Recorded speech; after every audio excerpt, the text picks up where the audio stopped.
안녕하세요. 오늘은 올해 변호사 시험에 나온 문제를 한번 보겠습니다.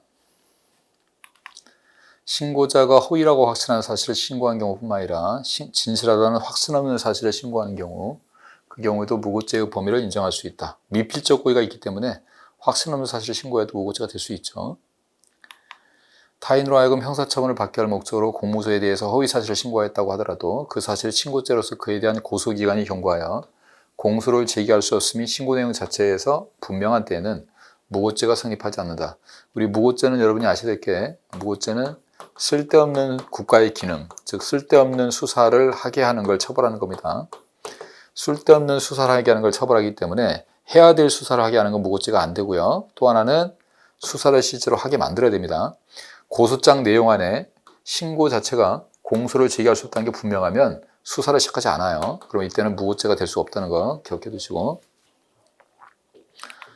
허위로 신고한 사실이 무고행위 당시 형사처분의 대상이 될 수 있었던 경우는 무고죄가 성립하고, 이후 그러한 사실이 형사범죄가 되지 않는 거로 판례가 변경되었더라도 특별한 사정이 없는 한 이미 성립한 무고죄는 영향을 미치지 않는다. 자, 이미 무고행위 당시에 형사처분의 대상이 되면 수사는 시작돼 버립니다. 수사를 했기 때문에 그게 나중에 판례가 바뀌었다고 해서 무고죄가 안 되고 그러진 않아요. 일단 쓸데없는 수사가 들어가 버렸기 때문에 무고죄가 되는 거고, 갑이 A 사건의 제9회 공판기일에 증인으로 출석해서 한 허위 진술이 철회에 실행된 바 없이 증인신문 절차가 그대로 종료되었다가 그 후 갑이 제21회 공판기일에 다시 출석해서 종전선서 효력이 유지됨을 고지받고 증언하면서 종전기일에 한 진술이 허위 진술임을 시인하고 이를 철회하는 취지의 진술을 하였다면 갑에는 위증죄가 성립하지 않는다. 그런데 우리 위증죄는 사람의 말은 끝까지 들어보자 라고 했죠. 끝까지 들어봐야 되기 때문에 증인이 끝나기 전에, 증인신문이 완료되기 전에 철회를 해버리면 이거는 위증죄가 안 됩니다. 자, 근데 지금 사례에서는 증인신문 절차가 그대로 종료됐다고 되어 있어요. 종료돼 버렸기 때문에 이제는 위증죄가 되는 것이고 철회를 할 수가 없습니다. 다만 여러분 오해하시면 안 되는 게, 이 종전선서 효력이 유지됐다는 얘기가 나오는데 종전선서 효력이 유지된 상태라고도 상관없어요. 이 종전의 선서가 효력이 유지가 되느냐는 위증죄는 선서 위반죄이기 때문에 선서의 개수를 가지고 범죄를 서는데, 선서의 개수를 갖고 한 번 선서했다면 그때 거짓말을 여러 번 해도 이건 위증죄가 하나죠. 이게 위증죄의 개수를 셀 때는 종전선서 효력이 유지가 되는가를 따지는 거지만, 위증죄에서 자기의 말을 철회하려면 지금 하고 있는 요 신문이 끝나서 증인석에서 내려오기 전에 그때 철회를 해야지, 한번 종료가 돼버리면 철회가 안 됩니다.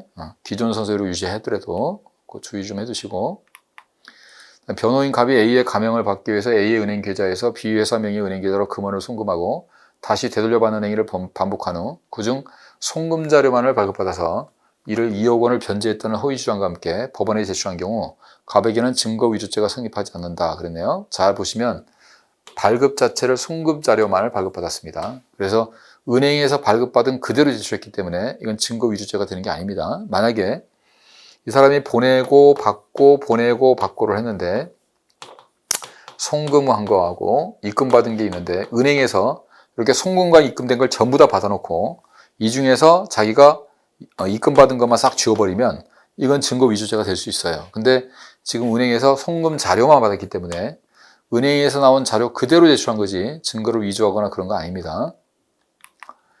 그래서 1번에 진실하다는 확신 없는 사실에서도 미필적 고의 때문에 무고죄가 될 수 있고요. 2번에는 고소장 내용 자체가 수사나 공소기를 할 수 없음이 분명하면 수사가 들어가지 않기 때문에 이건 쓸데없는 수사가 없습니다. 그래서 무고죄가 안 되고, 그 다음에 일단 한번 무고행위 당시 죄가 되면 쓸데없는 수사가 들어갈 수 있기 때문에 일단 무고죄가 돼버리고 나중에 판례가 바뀐다고 해서 죄에 영향을 주지 않고요. 그 다음에 이미 증인신문 절차가 종료될 때까지 위증한 걸 철회하지 않았다면 위증죄가 성립이 돼버리기 때문에 나중에 철회해봐야 소용이 없는 거고요.